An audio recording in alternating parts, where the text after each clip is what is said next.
Здраво! Добредојдовте на часот по физика. Кај професорот доктор Иван Јановски.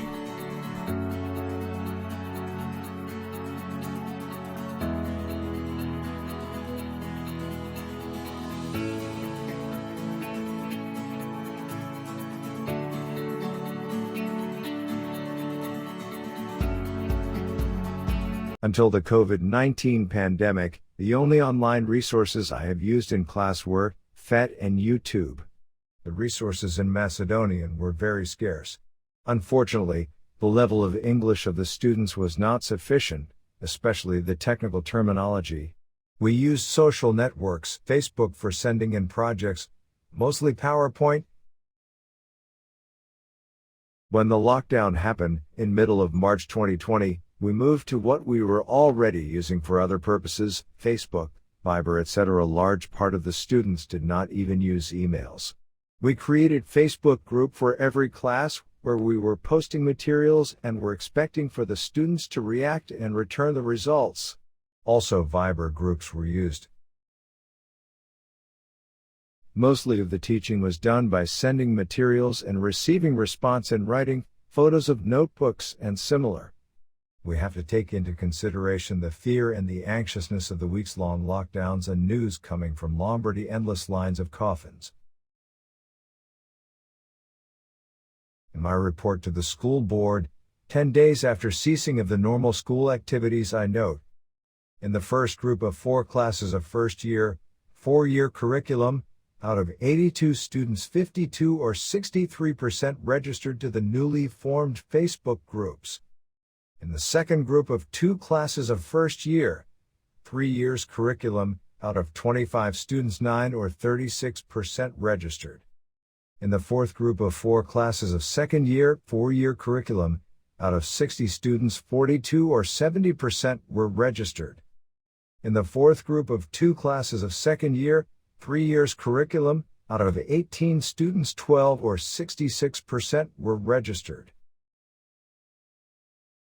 Generally, 2/3 of the students registered, and the other 1/3 do not use Facebook or are not Facebook friends with the other students of the class to get invitation or information on the groups, or do not have technical resources to use internet, or simply decided not to register.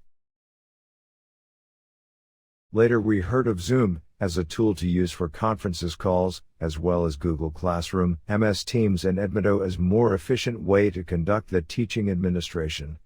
Later on we were asked by the school administration to move from Facebook and Viber to a platform of a choice.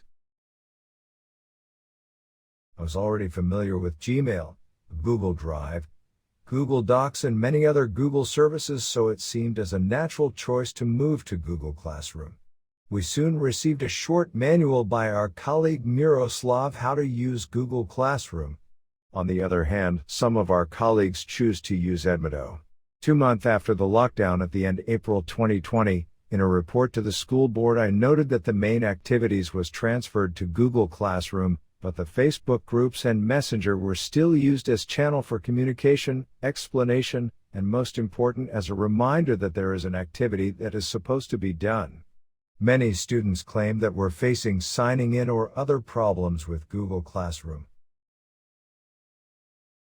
In the same report these statistics were included.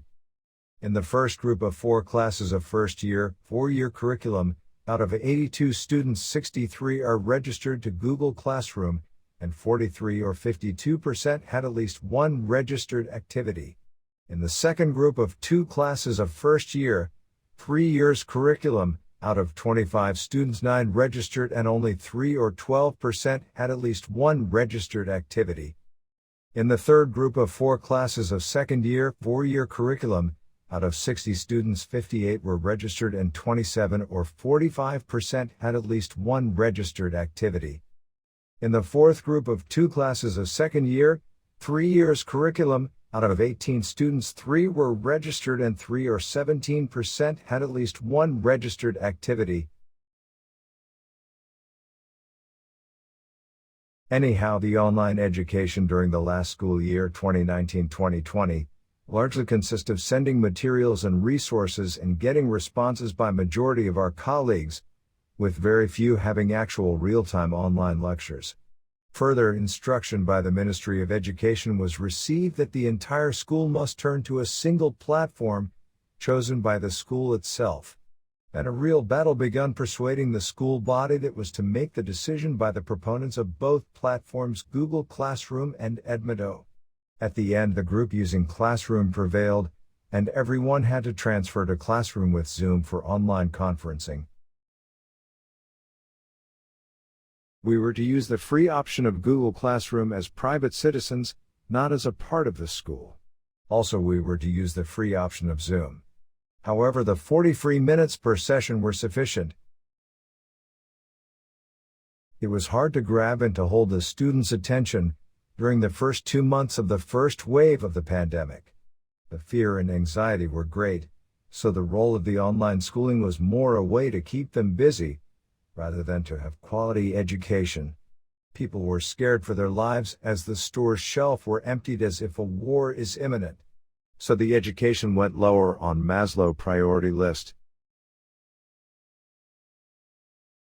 Grading was really difficult and was more based on the first semester grades and the level of activities than the actual level of the knowledge acquired. Most of the colleagues took the entire emotional stress into consideration when grading. The school year finished when the epidemic had 125 average new positive cases per day and 167 dead and 1,525 active cases. The following day I ended up in hospital due to COVID-19 and spent 2 weeks there. During the summer months we continued the preparation with Google Classroom, how to use it more efficiently as well as other software as Kahoot, etc. Our colleagues Miroslav and Yonus, both present here, conducted numerous training sessions for Nation platform and related services. The entire COVID-19 crisis forced us to broaden our perspective and to try to find solution for different challenges. Instead, the required 30% usage of computers and internet resources during the classes, we went to a 100% computer and internet resources usage. With the second peak down the hill, we all hope that we'll get back to at least some normal with having the students in classrooms. The Ministry of Education issued protocols for schools with physical presence. Our school applied to have such teaching as we had classes mostly with less than 20 students. In meantime, our school equipped every classroom with new computer and high-speed internet connection. The teachers were to use while conducting the educational process from the school facility. But the COVID-19 numbers didn't get down as fast as we all hoped, and a decision was made to postpone the beginning of the school year for October 1st. At the end of September, the third wave started to skyrocket, so a handful of schools were allowed to have physical presence. And to our great surprise, instead of using Google Classroom, as expected, the ministry decided to create a new platform called National Platform for Distant Learning, developed with domestic efforts by the Faculty of Informatics and Computer Sciences. It was covered with a dose of wheel of secrecy. Its begging postponed several times. It was accessible only 4 days before the start of the school year. It was actually Moodle platform, using MS Teams for online conferencing. 2 days later, the first test failed. Soon it was obvious that the platform could not bear the load of over 250,000 students and 25,000 teachers simultaneously. In order for the educational process to proceed, the national platform was abandoned and all the activities continued on MS Teams. The national platform is still active, but its downtime is making it unreliable. The biggest problem was that online education required pretty high-end computer and good stable internet connection for the students. Not too many students could afford it. And also there was a worldwide shortage on computer equipment due to the pandemic. ASUC updated many of its older computers and gave them to its students who could not afford such equipment, as well as many tablets and few phones. However, The aforementioned issues were sorting out one by one as we went, and we still have problems with some students' attendance. The protocol from the ministry prescribes that the subject teacher together with a homeroom teacher should visit the students that do not connect at students' homes and talk to their parents about the value of the education. Having in mind that we have students from the wide area around the city as well as the entire country and from, this was not very doable. Also, the protocol forbid us asking the students to use their cameras on the basis of personal data protection, which made it very difficult to work with students, especially the ones from the first year that actually we never saw nor met. We simply couldn't tell who is really online and what is doing, and also who is doing our tests. Soon it was obvious the students were using Discord and similar messengers to resolve the tests, together or with outer help. Simply it was not possible to monitor the students. However, the education process must continue in spite of all the challenges we face. We conduct our teachings from the school, and being only one person in the classroom, we could enjoy the freedom of not wearing mask. For me personally, it is really a blessing since I have at home 3 students doing online learning. And as I mentioned before, we have brand new computers with good and stable internet connection. That's something not too many other schools could boast about. And also we have a sufficient number of qualified staff which are willing to provide technical supports to our colleagues. And our downtime is really negligible. We also got training session for Zoom from Eduino, which is a government portal that strives to provide video material in Macedonian and Albanian.